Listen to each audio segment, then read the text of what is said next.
Dear students of class 11th, I hope you all are fine with your families and taking care of yourself in this crucial time in your family too. देखिए, इस time पर आपको अपनी पढ़ाई का भी विशेष ध्यान रखना है और इसी वजह से हम Holi child public school Rewari आप लोगों को ऑनलाइन लेक्चर्स प्रोवाइड कर रहे हैं। सब्जेक्ट स्पेसिफिक आपको जो टॉपिक चाहिए, आपको जो सिलेबस की रिक्वायरमेंट है, छोटे छोटे 20 मिनट्स के, 25 मिनट्स के, 30 मिनट्स के, जहाँ तक टॉपिक की लेंथ होती है उतने आपको टॉपिक कोशिश की जा रही है एक अच्छे वे में, आपको प्रेजेंटेबल वे में आपको मिले ताकि आपकी चीज़ें आसान रहें और कोई भी हिस्सा आप लेक्चर का मिस ना करें। इसके लिए ज़रूरी है कि आप अपने मोबाइल फ़ोन, स्मार्टफोन या आप अपने लैपटॉप या आईपैड या आपके पास जो भी कोई ऐसा गैजेट है, एंड्रॉयड या iOS गैजेट है, वहाँ जाएं, लिंक पे क्लिक करें और आपका वीडियो चलना स्टार्ट हो जाए। इसके लिए आपको ज़रूरी है कि कुछ टाइम अपनी पढ़ाई के लिए भी निकालें। आप सब लोग 10th क्लास के एग्ज़ाम्स दे के आए हैं और इस टाइम पर लगभग पूरा वर्ल्ड कोविड-19 से स्ट्रगल कर रहा है। तो हम लोगों की रिस्पॉन्सिबिलिटी बनती है कि आप लोगों के लिए, स्टूडेंट्स के लिए पढ़ाई का विशेष ख्याल रखें, आप लोगों का कोई बहुत ज़्यादा लॉस ना हो, इसलिए हम अपनी तरफ से पूरी कोशिश कर रहे हैं। इस क्रूशियल टाइम में स्टूडेंट की भी रिस्पॉन्सिबिलिटी है कि वो अपने टाइम को वेस्ट ना करे। अगर आप अपना टाइम यूटिलाइज कर रहे हैं, अपना टाइम यूज़ कर रहे हैं, तो इस टाइम पर आप कम से कम 4 घंटे, कम से कम 4 से 5 घंटे अपनी पढ़ाई को दीजिए, जिसमें आप कुछ टाइम तक ऑनलाइन लेक्चर्स देखें, फिर उनके नोट्स बनाएं, फिर उनकी रीडिंग करें। That is quite sufficient. और आप यही मेथड डिफरेंट सब्जेक्ट्स के लिए लगाएं, चाहे physics, chemistry, math, English, bio या कोई दूसरा सब्जेक्ट है, उन सब्जेक्ट पे भी आप यही मेथड इम्प्लीमेंट करें।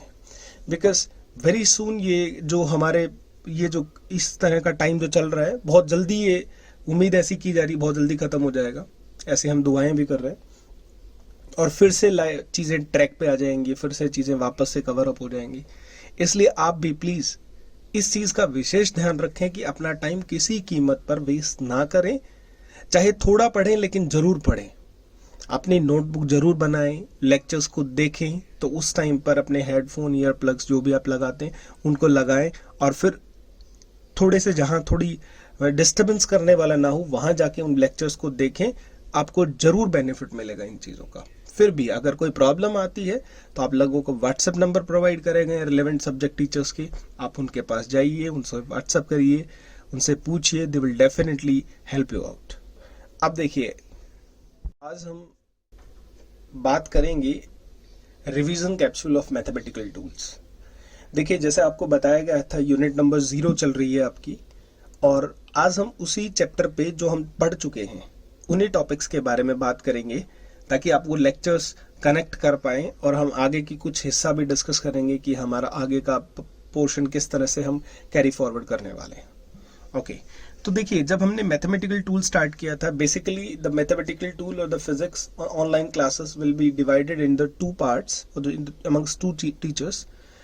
I, Rahul Mudgil, take care of some parts as well as Prince Lakhani sir भी कुछ हिस्सा लेंगे और हम अपने टॉपिक्स को डिवाइड करके अलग अलग हिस्सों में पढ़ाएंगे, राइट। इसी तरह आपका पहली यूनिट है, उसका भी कुछ हिस्सा हम अपने हिसाब से डिवाइड कर लेंगे और कुछ हिस्सा वो डिलीवर करेंगे, कुछ हिस्सा मैं डिलीवर करूंगा। ओके, तो जहाँ तक रिवीजन की बात आती है, रिवीजन कैप्सूल की बात आती है, तो देखिए, इंट्रोडक्शन जो था वो मैंने शूट किया था, रिकॉर्ड किया था। उस इंट्रोडक्शन में आपने देखा कि हम अपने फिजिक्स में बेटा कौन कौन सा हिस्सा पढ़ने वाले हैं। अगर हम सही मायने में बात करें तो मैंने फिजिक्स को डिवाइड किया था कि आप वर्ल्ड ऑफ मेजरमेंट पढ़ेंगे, आप फिर काइनेमेटिक्स पढ़ेंगे, फिर लॉज ऑफ मोशन पढ़ेंगे, फिर रोटेशनल, फिर थर्मोडायनेमिक्स एंड ऑल। और मैंने कोशिश की थी कि आपकी कौन सी यूनिट 9th क्लास से यूनिट है, रिलेटेड है, कौन सी आपकी केमिस्ट्री से रिलेटेड है, कौन सी यूनिट में आप कितना पोर्शन पढ़ने वाले हो, हमने इस हिस्से में बात की थी। आज हम बात कर लेते हैं आपने अब तक कितना हिस्सा पढ़ा है, उसका एक फटाफट रिवीजन देख लेते हैं। तो देखिए, आपने जब स्टार्ट किया था तो हमने सबसे पहले इंट्रोडक्शन लिया था, और इस इंट्रोडक्शन में आपने जाना आपके टाइप्स क्या हैं, मोड्स क्या हैं, यानी ब्रांचेस क्या हैं, branches in the sense units क्या हैं, और इन यूनिट्स का रेलेवेंस कहाँ से है, इन यूनिट्स का लेना देना किधर से है, कौन सी यूनिट से क्या क्या हम आउटपुट निकाल सकते हैं, कि कितना कनेक्टेड है, कौन सी 9th क्लास से यूनिट है रिलेटेड है, कौन सी 11th क्लास में केमिस्ट्री से रिलेटेड है एंड फर्दर। ओके, तो हमने इन हिस्सों के बारे में पढ़ा। ओके, जब मैथमेटिकल टूल जब हमने बात की तो देखिए बेटा, मैथमेटिकल टूल स्पेसिफिकली टूल्स की तरह यूज किए जाते हैं, और आपको पता है टूल्स क्या काम करते हैं, है ना। टूल्स स्पेशल प्रॉब्लम्स को सॉर्ट आउट करने का काम करते हैं। तो आप ये समझिए, जो आप टूल पढ़ रहे हैं उनके बिना आप फिजिक्स में कोई कॉम्प्लिकेटेड प्रॉब्लम्स को सॉल्व करने में आपको दिक्कतें आएंगी। इस वजह से इनका नाम मैथमेटिकल टूल दिया गया, यानी मैथमेटिक्स के कुछ वो टॉपिक्स जिनकी हेल्प से आप फिजिक्स की कॉम्प्लिकेटेड कॉम्प्लेक्स प्रॉब्लम को सॉल्व कर सकते हो, है ना। जैसे मैं आपको एग्जांपल दूं कि आप जब कुल्हाड़ा यूज करते हैं, है ना, या कोई सीजर यूज करते हैं, तो उसका एक पर्टिकुलर यूज है बेटा, that is also kind of tool. इसी तरह फिजिक्स में हमें टूल्स का इस्तेमाल करेंगे। तो देखिए, जहां फिजिक्स के टूल्स की बात, मैथमेटिक्स के टूल्स की बात आती है, तो इन मैथमेटिकल टूल्स में आपने सबसे पढ़ा, आपने क्या पढ़ा, सबसे पहले अलजेब्रा पढ़ा। अलजेब्रा में आपने बेसिक आइडेंटिटीज पढ़ी, a प्लस बी क्या है का स्क्वायर क्या है, a प्लस बी का क्यूब का है ना, और इसमें पढ़ा a plus B a minus B क्या है ना। ये सब फॉर्मूले आपने पढ़ रखे हैं, तो इन्हीं के बारे में आपने हल्का फुल्का डिस्कशन किया विद प्रिंस सर। ओके, इसके बाद आपने बाइनोमियल थ्योरम,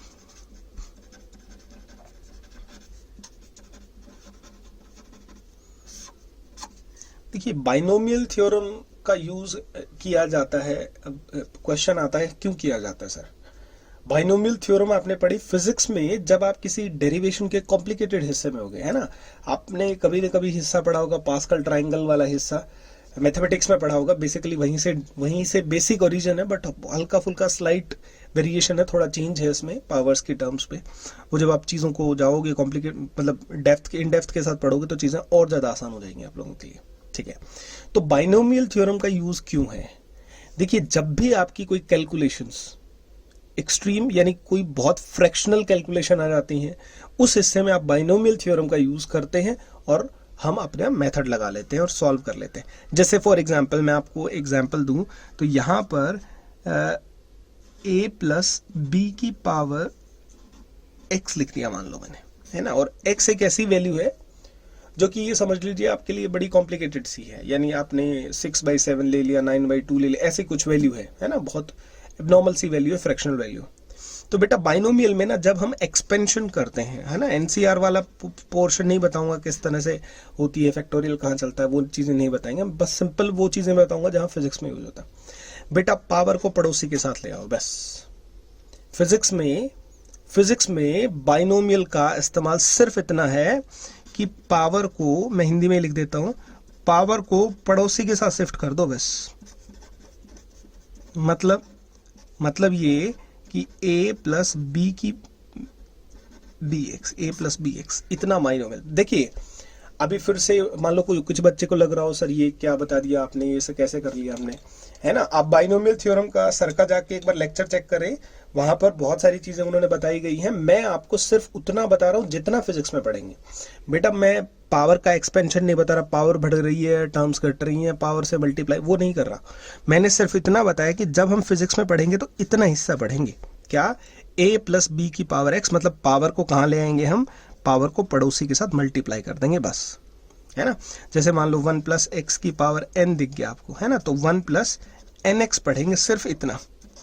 फिजिक्स में सिर्फ इतना इस्तेमाल है बेटा, वरना मैथमेटिक्स में तो देखो हम बहुत आगे तक चले जाते हैं, है ना, आगे तक सॉल्व करते हैं, तो ये बात ध्यान रखना। ओके, अगर मान लो कोई एग्जाम्पल लिया गया है ना, और फॉर एग्जाम्पल की बात करी जा रही, तो मान लो यहाँ पर लिखा गया 1/1 प्लस g/r की पावर -2, मान लो ऐसा है, या 2 ऐसा है ना। तो मान लो अगर मैं लिखना चाहूँ इसको, तो कैसा लिखूंगा बेटा, 1 प्लस g/r -2 आ गया, ये तो ऊपर था प्लस है तो ऊपर माइनस आ गया, है ना। अगर इसको लिखना चाहूंगा तो कैसे लिखूंगा, 1 - 2g/r, जो मैंने बताया था यहाँ, मैंने क्या बताया था, मैंने बताया था पावर को पड़ोसी के साथ, तो पावर -2 है और पड़ोस में कौन है, पड़ोस में GR है प्लस, यहाँ जाके माइनस हो गया। फिजिक्स में सिर्फ इतना इस्तेमाल करना है हमें बाइनोमियल थ्योरम का। देखिए बेटा, जैसे बाइनोमियल थ्योरम का हिस्सा ओवर हुआ, उसके बाद आपने ट्रिग्नोमेट्री ली, और ट्रिग्नोमेट्री जब मैंने स्टार्ट की थी तो मैंने आपको स्पेसिफिक टी रेशियोज बताए थे, है ना। टाइप्स ऑफ टी रेशियोज क्या हैं बेटा, उनके बीच में रिलेशन क्या है, ये आपने देखे होंगे। टी रेशियोज रिलेशन, जैसे कौन किसके रेसिप्रोकल होता है, साइन स्क्वायर, आइडेंटिटीज, बेसिकली ये सब चीज़ें आपने पढ़ी हैं। ओके, इसके साथ एक नई टर्म आ गई थी हमारे पास, जिसको हम बोलते हैं क्वाड्रेंट। क्या बोलते हैं इसको हम बोलते हैं क्वाड्रेंट सिस्टम। क्वाड्रेंट सिस्टम मतलब 0 से 90, 90 से 180, 180 से 270 और 270 से वापस से 360। ठीक है। अब जब हमने इसको डिवाइड किया, इसको इस तरह से डिवाइड किया, तो हर एक हिस्से को एक क्वार्टर पार्ट दे दिया गया, है ना। इसको बोला गया आफ्टर स्कूल टू कॉलेज। अब देखो, इसको सॉल्व करने का ना there are many more methods. जैसे आपको बोला जाए कि यहाँ पर आप अपने टी रेशियोज को देखो, तो यहाँ पर सभी पॉजिटिव दिखेंगे क्योंकि एक्स और वाई पॉजिटिव है ना। फिर यहाँ पर जाएंगे तो इसमें कौन कौन दिखेगा आपको, साइन और कॉसिकेंट पॉजिटिव दिखेगा, इसके अलावा सब कुछ। ए का मतलब ऑल, एस का मतलब साइन, टी का मतलब 10 और सी का मतलब कॉस, ये सब, और इनके रेसिप्रोकल इन रेस्पेक्टिव क्वाड्रेंट्स में पॉजिटिव रहेंगे, इसके अलावा सब कुछ नेगेटिव। जैसे यहाँ पर साइन और कॉसिकेंट पॉजिटिव रहेगा, तो इसके अलावा सब कुछ नेगेटिव रहेगा। ये बात आपने जानी है। ओके, अब देखिए क्या है यहाँ पर, अगर हम इन टर्म्स की बात करें तो देखिए साइन थीटा है परपेंडिकुलर अपॉन हाइपोटेन्यूज, तो परपेंडिकुलर ये है और हाइपोटेन्यूज आपका दिखेगा इधर, कोई राइट एंगल ट्राइंगल ड्रॉ करेंगे, है ना। तो दोनों टर्म्स पॉजिटिव है, इसलिए साइन पॉजिटिव है। There are many more methods कि आप उसको वेरीफाई करें और पता लगाएं, लेकिन मैंने आपको सिर्फ ये बताया था कि बेटा आपको ना सिर्फ अंडरस्टैंडिंग के लिए, बाकी देखिए इसको इससे ज़्यादा डिटेलिंग ना आपको मैथमेटिक्स देगा, मैं आपको पहले भी बता चुका हूँ। हम सिर्फ और सिर्फ उनका इंट्रोडक्शन पढ़ रहे हैं, हम कोई बहुत इन डेप्थ बात नहीं करते। तो after school to college, this is first, this is second, this is third and this is fourth. तो ये 4 क्वाड्रेंट हो गए आपके पास। पहले क्वाड्रेंट 0 से 90 डिग्री है और 90 डिग्री में सभी टी रेशियोज पॉजिटिव है। सेकेंड क्वाड्रेंट साइन यानी 90 से यानी 90 से 180 और यहाँ पर साइन और कॉसेकेंट पॉजिटिव है। थर्ड 10 और कॉट पॉजिटिव है, जो कि 180 से 270 चलता है, और कॉस और सेकंड पॉजिटिव है, कहाँ से, 270 से 360। ये पढ़ा हमने। लेकिन यहाँ मैंने आपको 2 रूल बताए थे और कुछ एक्सरसाइज के कुछ इल्यूस्ट्रेशंस करवाए थे। उसमें हमने जाना कि अगर आपके पास ये कह दिया जाए कि कब कब वैल्यू चेंज होती है, तो 0 ये थीटा प्लस माइनस 90 और थीटा प्लस माइनस 270। बेटा इन 2 सिचुएशंस में थीटा प्लस माइनस 90 और थीटा प्लस माइनस 270 पे आपके टी रेशियोज बदलते हैं।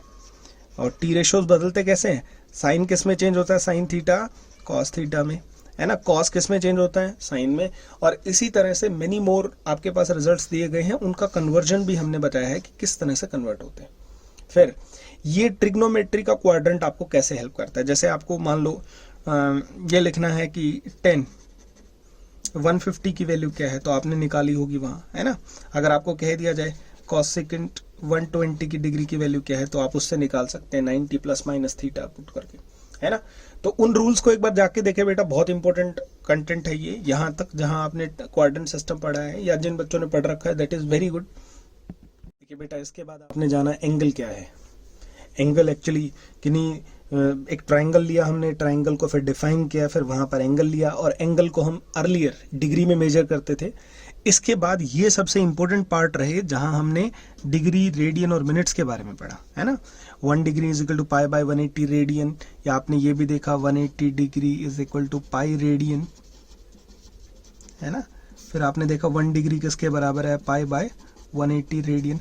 और बेटा ये जो फॉर्मूले मैंने बताए थे, ये बहुत इंपॉर्टेंट रहने वाले हैं, क्योंकि जब हम अपना इंट्रोडक्शन के बाद जब हम रिकॉर्ड करेंगे अपना लेक्चर, तो उस लेक्चर में आप जानोगे कि हर दूसरे एंगल के कन्वर्जन के लिए पहली यूनिट में बहुत इंपॉर्टेंट रिलेशन रहने वाला है, क्योंकि एंगल जब हम बात करेंगे लार्जर कन्वर्जन की तो यहाँ यूज होगा। ठीक है, तो ये इस लेक्चर में आप इन चीज़ों को खासकर नोट करें, और आपको कुछ इल्यूस्ट्रेशंस दिए गए थे बेटा, कुछ प्रॉब्लम्स दिए गए थे, उन प्रॉब्लम्स को सॉल्व करें। आपके क्लास के कुछ बच्चे हैं जो मेरे साथ डायरेक्ट कांटेक्ट में हैं, just because they are very curious about the studies, तो उनके जब भी कोई प्रॉब्लम्स आती हैं तो definitely they get the solution from my side also, या कोई सजेशन चाहिए they will definitely getting it from me. तो आप भी अपने इस तरह से अपने, अगर आपको कोई प्रॉब्लम हो तो आपको व्हाट्सअप नंबर स्कूल ने प्रोवाइड कर रखे हैं, उन नंबर पर आप अपनी कोई प्रॉब्लम जो टॉपिक आपने पढ़ा है उससे टॉपिक से रिलेटेड आपको कोई प्रॉब्लम आ रही है तो आप सेंड कर सकते हैं। रेलेवेंट टीचर, आपके जो भी टीचर सब्जेक्ट को संभालते हैं वो डेफिनेटली आपको सोल्यूशन देंगे। ओके, इस एंगल को पढ़ने के बाद बेटा हमने फॉर्मूले पढ़े और ये फॉर्मूले बहुत हेल्पफुल होंगे। देखिए, एक तो एंगल का कन्वर्जन आपके लिए बड़ा इंपॉर्टेंट रहने वाला है, एक ये फॉर्मूले जहां आपने पढ़ा साइन ए प्लस बी क्या है ना, साइन ए प्लस बी क्या है, sign A cos B plus cos A sine B, ये फॉर्मूले आपने देखे, साइन ए प्लस बी का फॉर्मूला। फिर आपने देखा कॉस ए प्लस बी क्या है, cos A cos B minus sign A sine B, cos A cos B minus sign A sine B. बेटा इसी तरह ना टेन ए प्लस बी था आपका, क्या था, ten A plus ten B, one minus ten A ten B. Okay, मैंने आपको कहा था 3 फॉर्मूले ध्यान रखना, बस ये 3 जो लिखवाए गए, sign A plus B, cos A plus B और टेन ए प्लस बी। अब देखिए, इन्हीं फॉर्मूलों की बदौलत, इन फॉर्मूलों की वजह से आप आगे कुछ कन्वर्ट कर पाएंगे। जैसे अगर आपको ना साइन ए माइनस बी का फॉर्मूला बनाना है बेटा, क्या बनाना है, साइन ए माइनस बी, जहां आपको पॉजिटिव दिख रहा है ना वहां नेगेटिव लगा दो। जैसे आपको कोस ए माइनस बी का फॉर्मूला बनाना है तो जहां आपको नेगेटिव दिख रहा है वहां पॉजिटिव लगा दो। आपको टेन ए माइनस बी का फॉर्मूला बनाना है ना, ये ए प्लस बी वाले फॉर्मूले, एडिशन फॉर्मूले, यानी इसको ए प्लस बी बोलते हैं। ओके, अगर आपको टेन ए माइनस बी बनाना है तो जहां प्लस है वहां माइनस और जहां माइनस है वहां प्लस, बस इस तरह से इंटर कन्वर्जन कर दीजिए, आपके फॉर्मूले तैयार हो जाएंगे।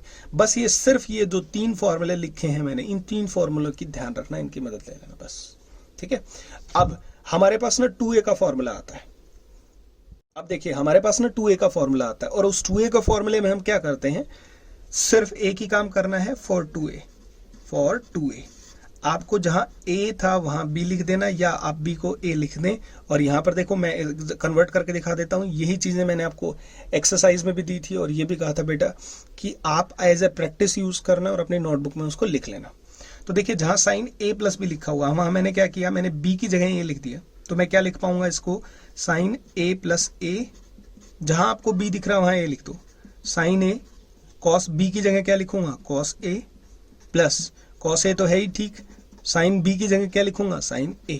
तो मैंने जहां b था बेटा वहां पर a लिख दिया और आपके पास एक ना फॉर्मूला तैयार हो जाएगा। तो साइन a प्लस a कितना हो गया बेटा, sine 2a।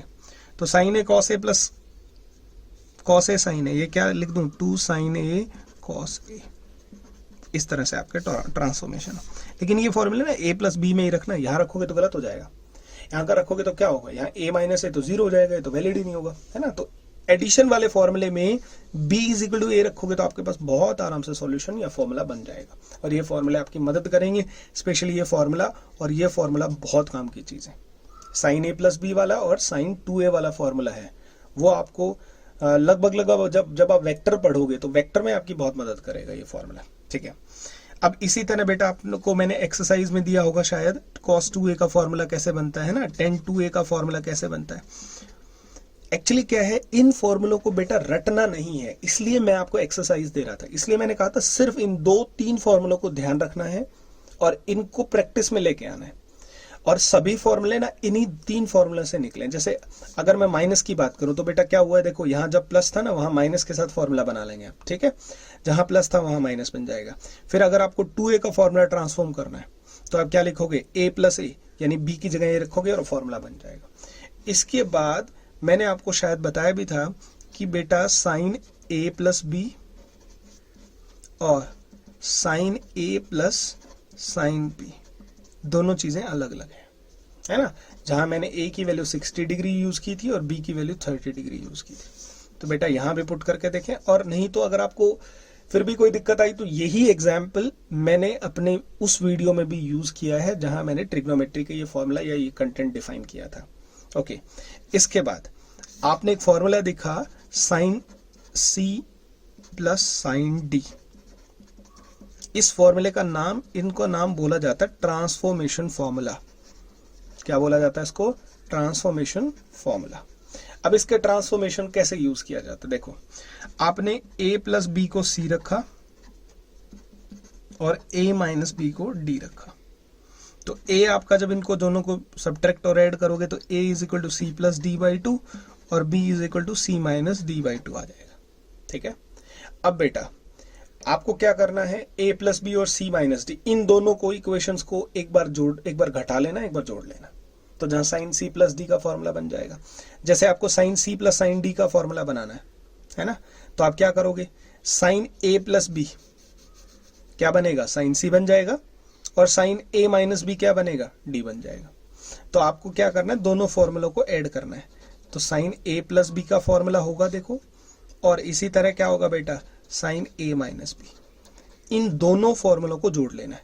Sign a plus B क्या होता है, sine a cos B plus cos a sine B, यहां लिखोगे।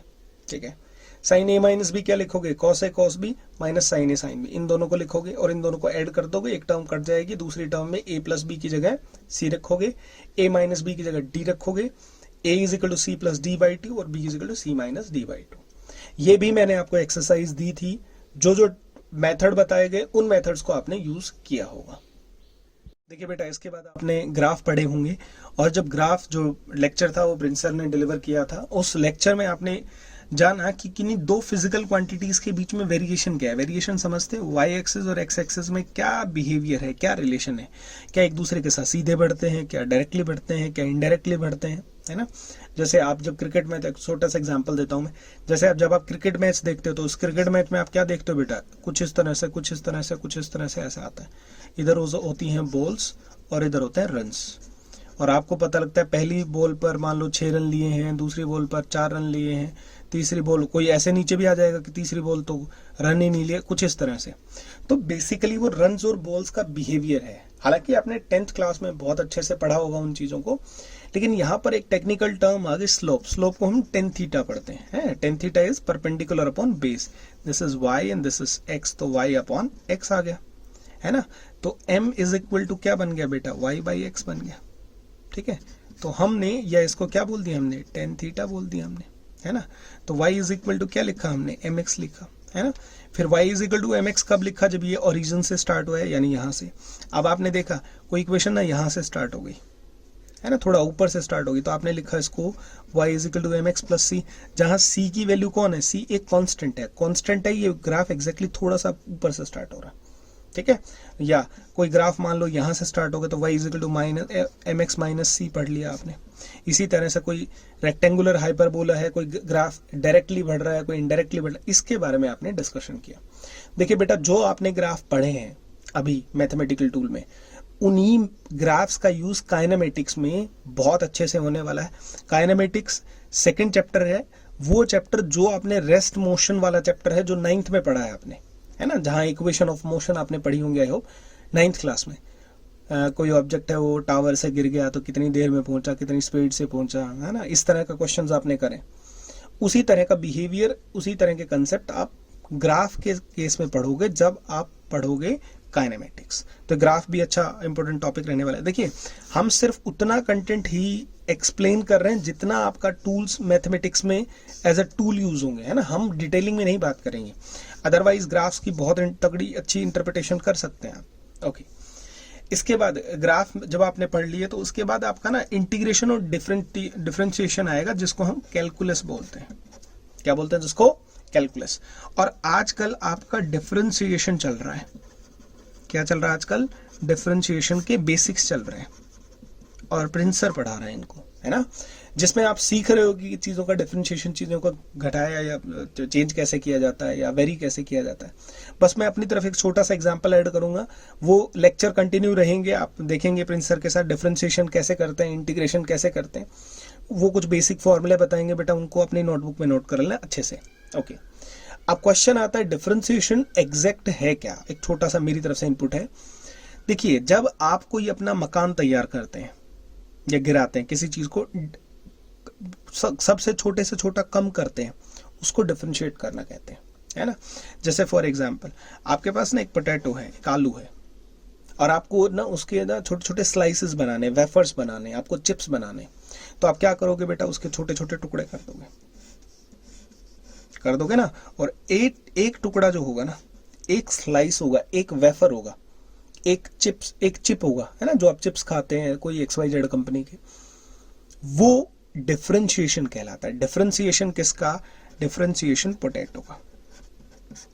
आई होप थोड़ा बहुत क्लियर हुआ होगा कि what is the real meaning of differentiation. Differentiation का रियल मीनिंग है आप किसी क्वांटिटी को छोटी से छोटी टर्म में रिड्यूस कर दें ताकि उसको सॉल्व करना आसान हो जाए और फिर उसको आप सॉल्व कर पाए।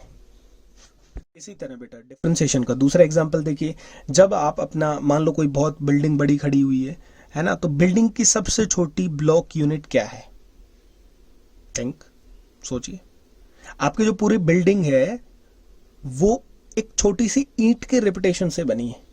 हर बार क्या करा गया है, एक दीवार चुनी गई तो उसमें से क्या करे, ऐसे ऐसे ऐसे, फिर आपने फिर से ईंटें लगा दी उस पर, ऐसे ही हुआ ना, फिर आपने फिर से ईंटें लगा दी उस पर, फिर से ईंटें लगा दी, फिर से ईंटें, मतलब इस तरह से बिल्डिंग ब्लॉक बना है आपका। ओके, अब इसका मतलब देखिए क्या बना, इसका मतलब ये बना कि जब भी जो वो बिल्डिंग तैयार की गई तो उसका बेसिक एलिमेंट क्या है, एक ब्रिक है बेटा, एक ब्रिक है, एक छोटा सा ईंट है। अब आप इस बिल्डिंग का डिफरेंशिएशन कर रहे हो, आप इस दीवार का डिफरेंशिएशन कर रहे हो, तो डिफरेंशिएट करोगे तो सबसे छोटी यूनिट क्या है बेटा, इसको तोड़ के क्या बना दोगे, एक छोटी सी ईंट। जब तक लास्ट ईंट नहीं निकाल लेते ना, उसमें से एक ईंट निकाल लेते हो, that is called differentiation. Differentiation का सीधा सीधा मतलब है टू रिड्यूस। क्या है इसका मतलब? To reduce. टू रिड्यूस मतलब घटा देना, और कितना घटा देना, सबसे छोटे बेसिक एलिमेंट यूनिट में घटा देना, that is the real meaning of differentiation. Right, I hope ये चीजें आपको क्लियर हुई होंगी। लेकिन इससे आगे कंटिन्यू जब सर करेंगे तो वो आपको अलग अलग तरह के फॉर्मूले बताएंगे, मैंने सिर्फ आपको एक छोटा सा आइडिया दिया है चीजों के बारे में। ओके, अब देखिए लास्ट आपके लिए एक इंपॉर्टेंट मैसेज है बेटा, जब भी आप अपना लेक्चर देख रहे हैं तो अपनी नोटबुक लेके बैठे साथ में। अभी as far as physics is concerned, आपको अभी बुक लेने की, खरीदने की जरूरत नहीं पड़ी है, या अगर आपके पास आपके ब्रदर सिस्टर या पड़ोस में कोई है, वैसे आपको घर से बाहर नहीं जाना, तो उनकी बुक से आप अपना काम चला सकते हैं। आपको मैथमेटिकल टूल रेफरेंस बुक में मिल जाएगा, लेकिन एनसीईआरटी में नहीं मिलेगा शायद। तो आपको जो लेक्चर दिए गए हैं, आपको जो लेक्चर रिकॉर्ड कर रहा है टीचर, उन लेक्चर्स को बेटा अपनी नोटबुक में नोट कर लेना।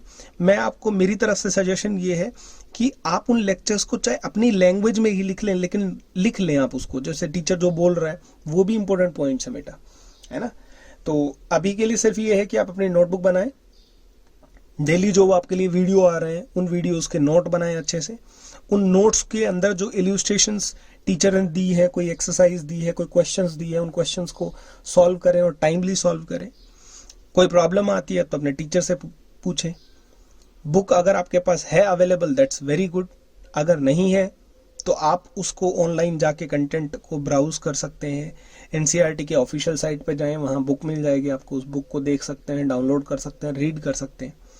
मार्केट अभी ओपन नहीं है तो बेटा बाहर ना जाएं। अगर आपके ब्रदर सिस्टर की कोई पुरानी बुक है आपके पड़ोस में, या कोई इजीली अवेलेबल हो रही है कोई चीज़, तो आप उसको लें, रीड करें। कहीं प्रॉब्लम आ रही है तो डेफिनेटली पूछें। और मैं आपकी नॉलेज के लिए बता दूं बेटा, मेरे कांटेक्ट में एक्चुअली अभी जब से मैंने नंबर प्रोवाइड करे तो कुछ बच्चे जो बहुत अच्छे बच्चे हैं, they are direct touch in with me और टीचर्स के साथ, वो डेफिनेटली जो हम प्रॉब्लम्स देते हैं उनका सोल्यूशन भी भेजते हैं। वो तो अच्छा लगता है हम लोगों के कि हाँ, बच्चा कहीं ना कहीं हमारे काम को नोटिस कर रहा है, वो देख रहा है, वो रीड कर रहा है। अल्टीमेटली ये चीज़ें बेटा आप लोगों के लिए है, तो साथ चलिए, पढ़िए और अपना टाइम यूज करिए, टाइम वेस्ट ना करिए। कम से कम एक बार वीडियो सुनने के बाद, देखने के बाद आप उनको नोट डाउन कर लें। अगर फिर आपको लग रहा है कि यार मेरे को रिवीजन करना है, तो एक बार ऐसा करें, वीकेंड में एक बार उन वीडियोस की प्लेलिस्ट में जाएं या जहां भी आपके जो लिंक्स हैं, और उन पे जाएं, अपनी नोटबुक खोल लें, वीडियो को देखें और नोटबुक के अकॉर्डिंग पढ़ें। वो लाइव टीचिंग का फील देगा आपको। तो ये लास्ट में मेरे पास कुछ आप लोगों के लिए सजेशन थे। आई होप इन चीज़ों पे इम्प्लीमेंट करोगे। सो नेक्स्ट क्लास में मिलते हैं। Keep learning. Thank you.